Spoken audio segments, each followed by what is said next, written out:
आपका स्वागत है आपके अपने YouTube चैनल महाअध्ययन में। वीडियो को लाइक करें, चैनल को सब्सक्राइब करें। आज हम करने जा रहे हैं हमारी 9वीं क्लास की वर्कशीट, जो कि है सोशल साइंस यानी कि सामाजिक विज्ञान की और भूगोल के पार्ट 5 से। और हमारे टॉपिक का नाम है प्राकृतिक वनस्पति तथा वन्य प्राणी, और आज की तारीख है 3 अक्टूबर। तो चलिए आगे बढ़ते हैं।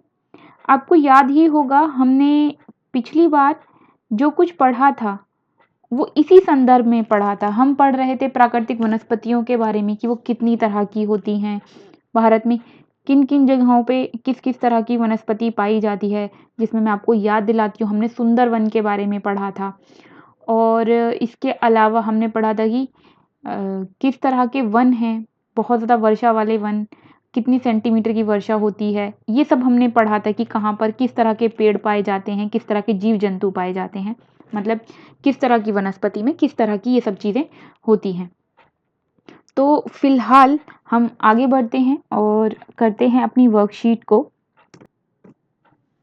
भारत में प्राय औषधि के लिए प्रयोग होने वाले कुछ पादप हैं। आपको याद है पिछली बार हमने अर्जुन नाम के एक पेड़ की बात भी की थी, जब मैं आपको ये बता रही थी कि इसका प्रयोग औषधि के रूप में भी किया जाता है। और देखिए यहाँ पर वही बात लिखी हुई है। कुछ पौधे जिनका प्रयोग हम औषधि के लिए करते हैं उनके यहाँ पर नाम बताए गए हैं। सर्पगंधा, जामुन, अर्जुन, बबूल, नीम, तुलसी, कचनार आदि। आपने देखा ही होगा, बबूल टूथपेस्ट की ऐड आती है, तो बबूल का प्रयोग और भी चीज़ों में किया जाता है। नीम के बारे में तो आप जानते ही हैं, बहुत ब्रेक आती है फेस वॉश और साबुन की। और तुलसी तो अचूक है बहुत सारी बीमारियों में। और आजकल जैसे आपने सुना ही होगा, कोरोना चल रहा है, चाय दूध में तुलसी उबाल कर पियो, चाहे तुलसी के पत्ते खाओ। तो ये सब वो चीज़ें हैं जो आप अक्सर सुनते रहे हैं। आगे बढ़ते हैं। हमें बताया गया है कि भारत में विभिन्न प्रकार की प्राणी संपत्ति, भारत जो है विभिन्न प्रकार की प्राणी संपत्ति में धनी है। इसका मतलब है कि भारत में बहुत तरह के प्राणी पाए जाते हैं, जीव पाए जाते हैं, और इन जीवों की संख्या 90,000 है। भारत में 2,000 से भी अधिक पक्षियों की प्रजातियां पाई जाती हैं। सोचिए ये कितनी बड़ी संख्या है। कुल विश्व का 13% है यह, और मछलियों की 2,546 प्रजातियां हैं भारत में। आपको याद है हमने इस बारे में पिछली वर्कशीट में भी कुछ कुछ बातें पढ़ी थी, और अब हम उसी के बारे में कुछ विस्तृत बातें पढ़ रहे हैं, विस्तृत चर्चा कर रहे हैं। और ये जो मछलियों की संख्या या प्रजातियां हैं, ये भारत में विश्व का 12% पाया जाता है। भारत में विश्व के 5 से 8% उभयचरी सरीसृप स्तनधारी जानवर भी पाए जाते हैं। आगे बढ़ने से पहले मैं आपको बता दूं कि उभयचरी सरीसृप का क्या मतलब है। उभयचर का मतलब होता है जो जल में और थल में दोनों में रह ले। इसका मतलब जो पानी में भी रह ले और जमीन पर भी रह ले, उसे कहते हैं उभयचरी। अब यहाँ पे सरीसृप भी लिखा हुआ है, तो सरीसृप का क्या मतलब होता है। सृप शब्द आपने देखा ही होगा, सांप शब्द को के लिए संस्कृत में सृप शब्द का इस्तेमाल किया जाता है। तो आपने कुछ चीज़ें देखी होंगी जो आगे उनका मुंह होता है और पीछे का हिस्सा लंबा होता है। जैसे सांप है, उसका पिछला हिस्सा लंबा है। जैसे आपने मछली देखी है, आगे से चौड़ी होती है और पीछे से पतली होती है। हालांकि मछली जो है वो उभयचरी नहीं भी है, लेकिन कुछ इस तरह की चीज़ें, मछली से रिलेटेड भी कुछ चीज़ें पाई जाती हैं जो दोनों जगह पर रह सकती हैं। तो इस तरह की जो चीज़ें होती हैं उसे सरीसृप कहते हैं। उभयचरी सरीसृप मतलब वो जीव जो दोनों जगह पर रह सकते हैं, और उनका आकार कुछ इस तरीके का होता है जैसा मैंने तुम्हें बताया। अब दूसरा लिखा है यहाँ पर स्तनधारी जानवर। अब स्तनधारी जानवर क्या होते हैं। जितने भी जानवर अपने बच्चों को दूध पिला सकते हैं उसे हम स्तनधारी जानवर कहते हैं।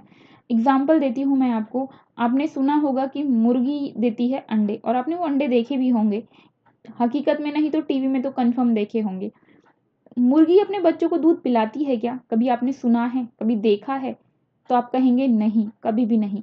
लेकिन वहीं पर आपके आसपास के माहौल में आपने देखा होगा कि जो कुत्ते होते हैं उनके जब बच्चे होते हैं तो जो फीमेल डॉग है जिसे हम बिच बोलते हैं, वो अपने बच्चों को दूध पिलाती है, तो वो हुई स्तनधारी जीव।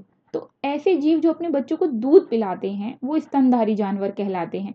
तो भारत में जो स्तनधारी जानवर हैं उसमें हाथी सबसे अधिक महत्वपूर्ण है और यह असम, कर्नाटक, केरल के उष्ण आर्द्र वनों में पाए जाते हैं। तो यहाँ पे बताया है कि भारत में, मैं एक बार सारी चीज़ हम रिपीट कर लेते हैं ताकि हमें याद रह जाए। कुछ औषधि वाले पौधों के नाम पूछे, अगर आपसे क्वेश्चन पेपर में ये पूछ लिया जाए कुछ औषधि वाले पौधों के नाम बताओ, तो आप फटाफट से बता देना, सर्पगंधा, जामुन, अर्जुन, बबूल, नीम, तुलसी, कचना। ये तो आपको याद ही रहेंगे, इनमें से कम 3-4 नाम तो आपको कन्फर्म याद रहने वाले हैं। फिर आपसे अगर पूछ लिया जाए भारत में जीवों की कितनी प्रजाति पाई जाती है, तो आप बताएंगे 90,000 प्रजातियां भारत में जीवों की पाई जाती हैं और देश में 2000 से अधिक पक्षियों की प्रजातियां हैं। अगर आपसे पूछा जाए कि भारत में पक्षियों की कितनी प्रजातियां हैं, तो आप बताइएगा पक्षियों की 2000 से भी ज़्यादा प्रजातियां हैं। और विश्व का ये कितना प्रतिशत है? 13%। मतलब पूरे विश्व में जितने भी पाए जाते हैं उसका 13% तो भारत में ही पाया जाता है और उसकी संख्या 2000 से भी अधिक है। अब बात करते हैं मछलियों की। मछलियों की भारत में 2546 प्रजातियां पाई जाती हैं, जो पूरे विश्व में पाई जाने वाली मछलियों का 12% है। और विश्व के 5 से लेकर 8% तक के उभयचरी सरीसृप और स्तनधारी भी भारत में पाए जाते हैं। भारत में जो सबसे ज़्यादा स्तनधारी जीव फेमस है वो है हाथी। और हाथी पाया कहाँ जाता है? अगर आपसे ये सवाल पूछ लिया जाए तो आपने साउथ इंडियन मूवी में तो देखा ही होगा, हाथी बहुत ज़्यादा दिखाई देते हैं। तो केरल और कर्नाटक तो आपको इसलिए याद रह जाएंगे। और आसाम पहाड़ी क्षेत्र है और वहाँ पर भी हाथी एक महत्वपूर्ण जीवों में से है या जानवरों में से है। तो ये हुआ हमारा पहला पहरा और वो हो गया आपको याद। चलिए आगे बढ़ते हैं। जब हम बात कर रहे हैं कि ये सब चीज़ें इतनी इंपॉर्टेंट हैं, ये पेड़ इतने इंपॉर्टेंट हैं, ये जानवर इतने इंपॉर्टेंट हैं, तो कुल मिला के ये सारे जीव जब इतने इंपॉर्टेंट हैं, तो अब हम इनकी सुरक्षा के लिए क्या कर रहे हैं? क्योंकि दिन रोज बढ़ता पॉल्यूशन और लोगों की बढ़ती हुई लालची प्रवृत्ति इन सभी को नुकसान पहुंचा रही है। आपने तो सुना ही होगा हाथी के दांतों को लेकर कितनी मशक्कत है, कितना कोशिश की जाती है ऐसे लोगों द्वारा जो कि ये सोच ही नहीं पाते कि धन के आगे भी बहुत कुछ है, और वो हाथियों के दांतों को चुराने की कोशिश करते हैं और इसके लिए हाथियों को मार देते हैं। पीछे एक मूवी आई थी, नाम मैं नहीं बताऊंगी, नाम आप मुझे कमेंट बॉक्स में बताएं, जिसमें हाथी के दांतों की वजह से हाथियों को मार दिया जाता है और वो एक बहुत ही फेमस एक्टर के ऊपर थी। मतलब एक्टर ने उसमें रोल किया है जो कि एक्शन हीरो है। देखते हैं आप कितना सोच पाते हैं। चलिए आगे बढ़ते हैं।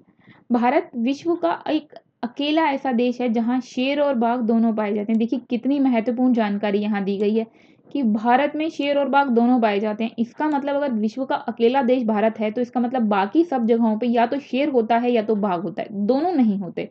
भारत में दोनों होते हैं।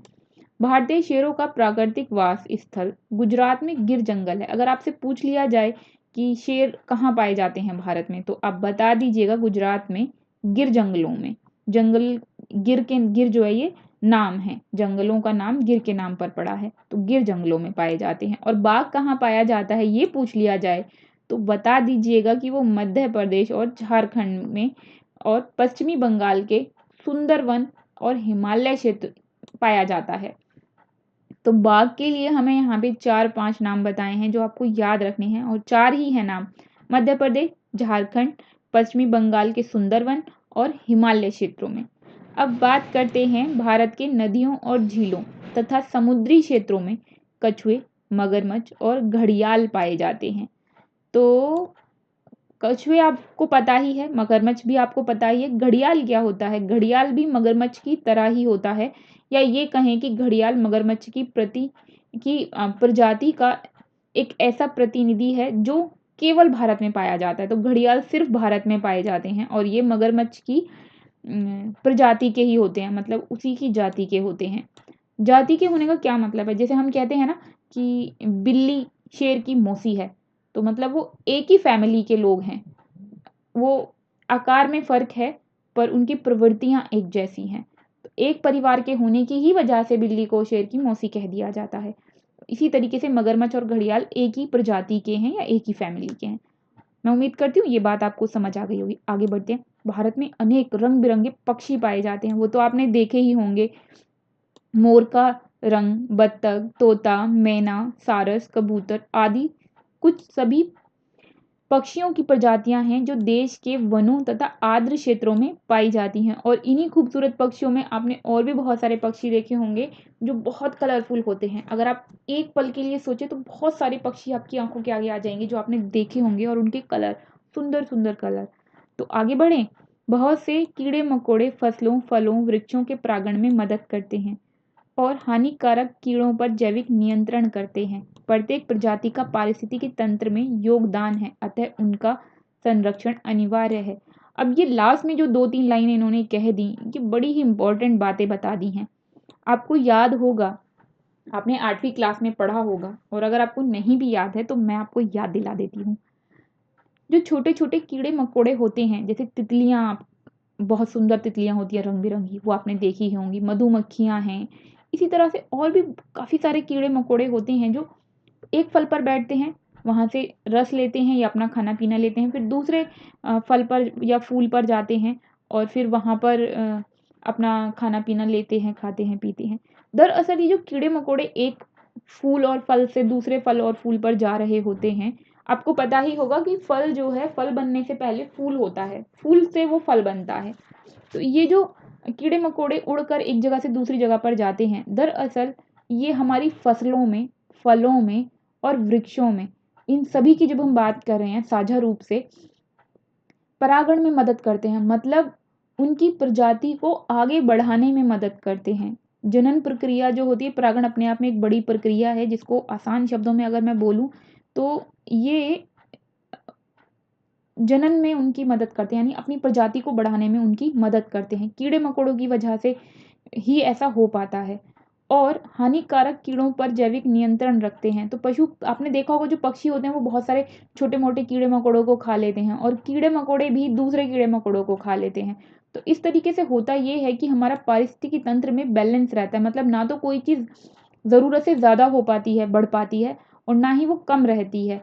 क्योंकि ये कीड़े मकोड़े और जो पक्षियों की हम बात करें, ये सभी जो जीव हैं, ये बाकी चीज़ों को ज़िंदा रहने में मदद करते हैं। मतलब अगर ये कहें कि हमारे पास जो वन हैं, पेड़ हैं, पौधे हैं, ये केवल इन्हीं कीड़े मकोड़ों की वजह से जिंदा हैं, तो ये गलत नहीं होगा, ये बिल्कुल सही बात है। क्योंकि ये सब कीड़े मकोड़े मौजूद हैं, इसीलिए इन सब पादप जाति का, प्रजातियों का अस्तित्व है। आपको ये सुनकर बहुत हैरानी हो सकती है अगर आपने इस बात पर पहले कभी ध्यान ना दिया हो, जब आपको ये बात 8वीं में पढ़ाई गई हो, लेकिन ये सच है। अतः हमें सबका संरक्षण करना होगा। मतलब पेड़ पौधों का भी, कीड़े मकोड़ों का भी, पशुओं का भी, पक्षियों का भी। इस संसार में, इस संसार को चलाने के लिए और संसार को जीवित रहने के लिए, इस पर जो कुछ भी है सबको ही जिंदा रहना होगा। हम सबको रहना होगा और एक दूसरे के अस्तित्व का हमें सम्मान करना होगा। देखो बच्चों, मैं आपको यहाँ पर एक बहुत ज़रूरी बात बोल रही हूँ। हम जो कुछ भी अपनी किताबों में पढ़ते हैं वो सिर्फ पढ़ने के लिए नहीं पढ़ते हैं कि पढ़ लिया और पेपरों में लिख दिया और मार्क्स मिल गए। नहीं, हम जो कुछ भी पढ़ रहे हैं वो इसलिए पढ़ रहे हैं क्योंकि उसे हमें अपनी ज़िंदगी में, जीवन में आत्मसात करना। मतलब आपको ये सब चीज़ें सीखनी है। आपके सब्जेक्ट का नाम है सामाजिक विज्ञान। मतलब आपको समाज में रहने का विज्ञान सीखना है, सिर्फ पढ़ना नहीं है, सीखना है। तो मैं उम्मीद करती हूँ आप जो है सीख गए होंगे, आगे से ध्यान रखेंगे। चलिए आगे बढ़ जाते हैं। पारिस्थितिकी तंत्र के असंतुलन का मुख्य कारण। तो अब हमें बताना है कि पारिस्थितिकी तंत्र का मुख्य असंतुलन क्यों हो रहा है। तो अब हम बात करें असंतुलन का मतलब क्या। मतलब वही कि चीज़ें बिगड़ रही हैं पारिस्थितिकी तंत्र की। क्यों बिगड़ रही हैं, तो हम जानते हैं वो इसलिए बिगड़ रही हैं क्योंकि ये जो पशु, पक्षी, कीड़े मकोड़े, इनमें से बहुत सारी चीज़ें जो है वो गायब होती जा रही हैं, ख़त्म होती जा रही हैं। तो ये ख़त्म हो रही हैं, तो इसका क्या कारण है वो हमें यहाँ बताना है। तो घुमा फिरा के कैसे भी क्वेश्चन आपसे पूछा जाए, आंसर यही होगा जो हम आगे पढ़ रहे हैं। लालची व्यापारियों का अपने व्यवसाय के लिए अत्यधिक शिकार करना। देखा, अभी अभी मैंने आपसे एक मूवी का जिक्र किया था, वही वाली बात आ गई ना। उसमें भी हाथियों को मारा जाता है केवल उनके दांतों के लिए। रासायनिक और औद्योगिक अपशिष्ट तथा तेजाबी जमाव के कारण प्रदूषण, विदेशी प्रजातियों का प्रवेश, कृषि तथा निवास के लिए वनों की अंधाधुंध कटाई पारिस्थितिकी तंत्र के असंतुलन का कारण है। मतलब ये असंतुलन इसलिए हो रहा है, एक तो अत्यधिक शिकार किया जा रहा है, हम अपनी फैक्ट्रियों में जो केमिकल इस्तेमाल कर रहे हैं और उससे जितना भी पॉल्यूशन बाहर आ रहा है, गंदा पानी जो तेजाबी पानी होता है उसमें रसायन मिले होते हैं, वो सब मिलकर,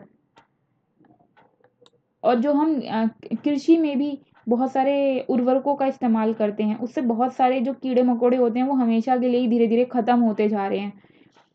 इन सभी चीज़ों से हम देख रहे हैं कि कुछ कीड़े मकोड़ों की, कुछ पशु पक्षियों की, कुछ पौधों की प्रजाति हमेशा के लिए खत्म होती जा रही हैं। बहुत सारी खत्म हो चुकी हैं और बहुत सारी खत्म होने की कगार पर हैं। अगर कुछ भी खत्म हो रहा है तो उससे हमारे पारिस्थितिकी तंत्र में असंतुलन होना निश्चित है, चीज़ों का बिगड़ना निश्चित है। मैं यहाँ पे आपको एक और एग्जांपल देती हूँ। आपको पता ही होगा कि जैसे रंगने की फैक्ट्री होती हैं जिसमें कपड़ा रंगा जाता है या कोई दूसरी चीज़ को कलर किया जाता है, तो बहुत हाई टेम्परेचर पर उसमें कलर डाला जाता है, पानी में केमिकल डाला जाता है और केमिकल को डाल के उस जिस भी चीज़ को कलर करना है कलर किया जाता है। और उसके बाद फैक्ट्री के लोग क्या करते हैं, क्योंकि बहुत ज़्यादा कड़े नियम नहीं है सरकार की तरफ से, या वो चोरी छिपे इस काम को करते हैं, गरम गरम पानी को वो नालों में और नदी में छोड़ देते हैं। आपको पता है वो गरम गरम पानी जब उन छोटे छोटे जीवों पर पड़ता है, मिक्स होकर पानी के साथ जब उन तक पहुंचता है, तो उनके शरीर के साथ क्या होता होगा, वो मर जाते हैं। और आपको पता है पानी के अंदर ये जो जीव रहते हैं, जैसे छोटी छोटी मछलियां होती हैं जो अक्सर हमने देखी हैं, छोटे छोटे दूसरे छोटे छोटे जीव होते हैं, दरअसल ये पानी को फिल्टर करते हैं। उसका जो गंदगी होती है ये उसे खा लेते, आपने पढ़ा होगा मछली काई खाती है, तो मतलब मछली काई खा लेगी तो पानी फिल्टर रहेगा, साफ हो जाएगा। तो उसके अंदर जो जीव होते हैं वो पानी को साफ करते हैं। तो जब ये मर ही जाएंगे तो पानी को साफ कौन करेगा। तो ये बहुत बड़ा उदाहरण है कि किस तरीके से एक के खत्म होने से, एक प्रजाति के खत्म होने से या एक जाति के खत्म होने से कितना असंतुलन हमारे पारिस्थितिकी तंत्र में आता है। वैसे मैं समझती हूँ कि पारिस्थितिकी तंत्र किसे कहते हैं ये आपको पता है, लेकिन अगर नहीं भी पता है, आपको कुछ कन्फ्यूजन हो रही हो चीज़ों को समझने में, तो उसकी डेफिनेशन यहाँ दी गई है। किसी भी क्षेत्र में पादप और प्राणी यानी कि पौधे और जीव जो जानवर होते हैं, वो सब आपस में मिलकर पर्यावरण से अंतर संबंधित होते हैं, और यही है पारिस्थितिकी तंत्र। मतलब हम सबसे मिलकर जो ये तंत्र बना है ये पारिस्थितिकी तंत्र है। जबकि धरातल पर एक विशिष्ट प्रकार की वनस्पति या प्राणी जीवन वाले विशाल पारिस्थितिकी तंत्र को जीवोम कहते हैं। मतलब अगर पारिस्थितिकी तंत्र की बात करें तो बहुत बड़ा है, और इसी पारिस्थितिकी तंत्र में अगर हम एक विशिष्ट प्रकार की वनस्पति या प्राणी की बात करें तो वो जीवोम है। भारत देश में पादप और जीव संपत्ति की सुरक्षा के लिए सरकार ने कई कदम उठाए हैं। तो चलो उन कदमों की ओर बढ़ते हैं, क्योंकि हमें अगर अपना जीवन सुरक्षित रखना है तो कुछ कदम तो हमें उठाने ही होंगे। तो वो कुछ कदम यहाँ बताए गए हैं। भारत में 18 जीव मंडल निचय आरक्षित क्षेत्र, निचय मतलब जीव मंडल निचय, इसका मतलब है आरक्षित क्षेत्र। आरक्षित क्षेत्र का मतलब होता है आ और रक्षित, दो शब्दों से मिलकर ये आरक्षित शब्द बना है। रक्षित का मतलब होता है रक्षा करना। तो कुछ जगहों को बिल्कुल आरक्षित कर दिया गया है, रिजर्व कर दिया गया है। रिजर्वेशन तो आप समझते ही होंगे, जिसपे रिजर्वेशन का मतलब है जिसके लिए रिजर्व कर दिया केवल वही उसको इस्तेमाल करेगा। एग्जाम्पल देती हूँ, रेलगाड़ी में आप सीट रिजर्व करा लेते हैं, आरक्षित करा लेते हैं, अब आपके अलावा उस पर कोई और नहीं बैठ सकता। तो 18 जीव मंडल निचय आरक्षित कर दिए गए, तो वहां पर इन जीवों के अलावा कोई और नहीं रह सकता। यहाँ पर वो जीव ही रहेंगे, उन जीवों में सभी जीव आएंगे, पशु पक्षी जानवर कीड़े मकोड़े, मतलब उनका ही वहां पर राज रहेगा। आप उसमें किसी भी तरह का हस्तक्षेप नहीं कर सकते। तो चलिए आगे बढ़ते हैं। यहाँ पर 10 जगहों के नाम दिए गए हैं। ये 10 जगहों के नाम दिए गए हैं और आप इन्हें तसल्ली से याद कर लीजिएगा क्योंकि ये आपके लिए इम्पोर्टेंट हैं। तो आगे बढ़ें। ये 10 नाम किसके हैं? 18 जीव मंडल निचयों में से 10 के नाम हैं यहाँ पर। चलिए जी दूसरे पॉइंट की ओर बढ़ते हैं। यहाँ पर लिखा है 1992 से सरकार द्वारा पादप उद्यानों को वित्तीय तथा तकनीकी सहायता देने की योजना बनाई गई है। ठीक से समझने की कोशिश कीजिएगा क्या लिखा है। 1992 से सरकार ने ये डिसाइड किया कि जो भी उद्यान है जहाँ पर पेड़ पौधे होते हैं, वन वन उद्यान उद्यान या वन होते हैं, उनको वित्तीय और तकनीकी सहायता मतलब धन से भी सहायता करेंगे और टेक्नोलॉजी के रूप में भी उनको मदद देंगे ताकि वो जगहें ठीक तरीके से रह सकें या ठीक तरीके से उनका अस्तित्व बना रहे। अब तीसरा पॉइंट है बाघ संरक्षण, गेंडा संरक्षण, भारतीय भैंसा संरक्षण, पारिस्थितिकी तंत्र के संतुलन के लिए कई योजनाएं बनाई गई। मतलब ऐसे जीव जो खत्म होने की कगार पर हैं उनको संरक्षण दिया गया है। उसमें बाघ, गेंडा, भैंसा इनके नाम यहाँ पर दिए गए हैं। इसके बाद एक सबसे इम्पोर्टेंट बातों में से, सारी बातें बहुत इंपॉर्टेंट थी लेकिन एक अकेला पॉइंट कई सारी बातों को समेटे हुए है, जो है हमारा चौथा पॉइंट, 103 राष्ट्रीय उद्यान, नेशनल पार्क, ठीक है, और 535 पक्षी आश्रय स्थल, मतलब जहां पर सिर्फ पक्षी रहेंगे, और कई सारे चिड़ियाघर राष्ट्र की पादप और जीव संपत्ति की रक्षा के लिए बनाए गए हैं। और आपसे ये प्रश्न भी पूछा गया है तो इसलिए फटाफट याद कर लें। भारत में 103 नेशनल पार्क यानी राष्ट्रीय उद्यान हैं, 535 पक्षी आश्रय स्थल हैं, कई सारे चिड़ियाघर हैं, और किस चीज के लिए हैं?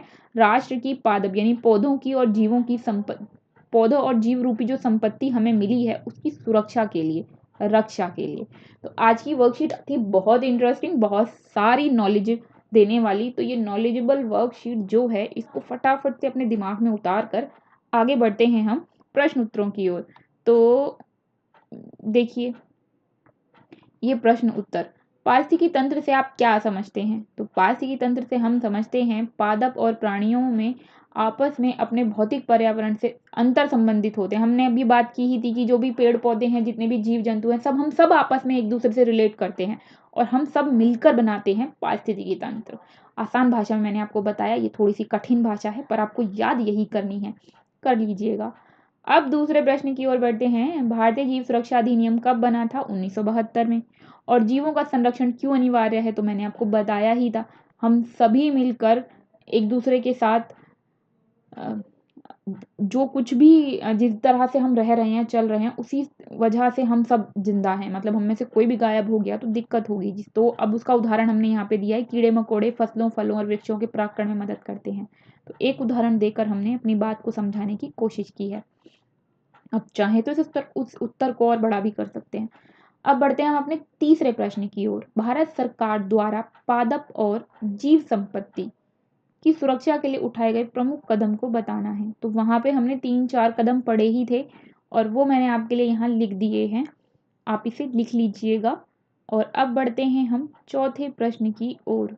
जीवोम से आप क्या समझते हैं? तो हमने अभी अभी पढ़ा था कि पारिस्थितिकी तंत्र में अगर हम एक विशिष्ट प्रकार की वनस्पति और प्राणी की बात करें तो वो जीवोम है।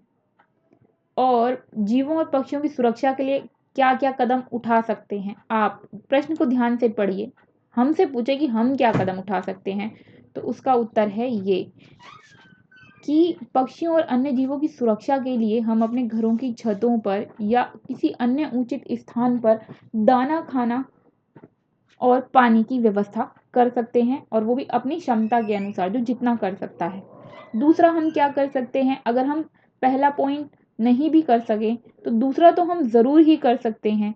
यहाँ पर हमने लिखा है कि पर्यावरण प्रदूषित को नियंत्रित करने में अपनी भूमिका अदा कर सकते हैं और जीवों और पक्षियों की सुरक्षा कर सकते हैं। एक एग्जाम्पल मैंने यहाँ लिखा है और इसके ढेरों एग्जाम्पल हैं, अगर आप बैठकर सोचेंगे तो आपको याद आ जाएगा। जैसे दिवाली पर पटाखे जलाते हैं तो पटाखों से जो पॉल्यूशन होता है, उस पॉल्यूशन से बहुत सारे जीवों की मृत्यु हो जाती है। और पॉल्यूशन तो है ही, उसके साथ में पटाखों से जो आवाज होती है, उस तेज आवाज की वजह से बहुत सारे जीव, पक्षी उससे डर कर ही मर जाते हैं। मतलब जैसे होता है ना कि आदमियों की बात करें, अगर हम मानव की बात करें, उसे हार्ट अटैक आ जाता है और वो मर जाता है। तो छोटे पक्षियों को अगर इतनी जोर की आवाज एकदम से सुनने को मिलेगी तो उनके शरीर के अंदर क्या होता होगा, ये हम शायद अनुमान भी नहीं लगा सकते, और वो सिर्फ डर कर मर जाते हैं, दहशत से मर जाते हैं। और अगर हम इन पटाखों का प्रयोग करना बंद कर दें तो कितने सारे जीवों की सुरक्षा हो सकती है। तो ये हुई इसकी बात। अगर लेकिन आप तसल्ली से सोचेंगे ना तो हम ध्यान नहीं देते, लेकिन बहुत सारे ऐसे काम करते हैं जो कि बहुत सारी प्रजातियों के लिए हानिकारक हैं, हमारे आसपास के लिए हानिकारक हैं। एग्जाम्पल जैसे होली पर रंग का इस्तेमाल करते हैं। मैंने तुम्हें बताया, रंग केमिकल्स जो होते हैं एट दी एंड पानी में मिलकर ये जाएंगे कहाँ? नाली में होते हुए, वही नालों में मिलते हुए नदियों में जाएंगे, और वो रंग जो है वो जीवों को, केमिकल्स हैं वो कितना नुकसान पहुंचाते हैं। तो ऐसे बहुत सारे कदम हैं जो हम उठा सकते हैं। और मैं फिर वही कहूँगी, हमने जो कुछ पढ़ा उसे केवल पढ़कर ना छोड़ें, आत्मसात करें, ज़िंदगी में उतारें। तो बच्चों, ये थी हमारी आज की वर्कशीट। मैं उम्मीद करती हूँ आपको पसंद आई होगी और आपको कुछ नॉलेज भी मिली होगी। तो वीडियो को लाइक करना बिल्कुल भी ना भूलें, और अगर मेरे प्यारे बच्चों आपने चैनल को सब्सक्राइब नहीं किया है तो प्लीज़ सब्सक्राइब कर दें। और सब्सक्राइब करने के लिए कुछ सिर्फ इतना करना है कि आपकी वीडियो के नीचे रेड कलर का बटन आ रहा होगा जिस पर लिखा होगा सब्सक्राइब, सिर्फ उसको क्लिक करना है। उसका कलर चेंज हो गया मतलब आपका चैनल सब्सक्राइब हो गया। नोटिफिकेशन के लिए बेल आइकन को दबाएं। वीडियो को देखने के लिए थैंक यू।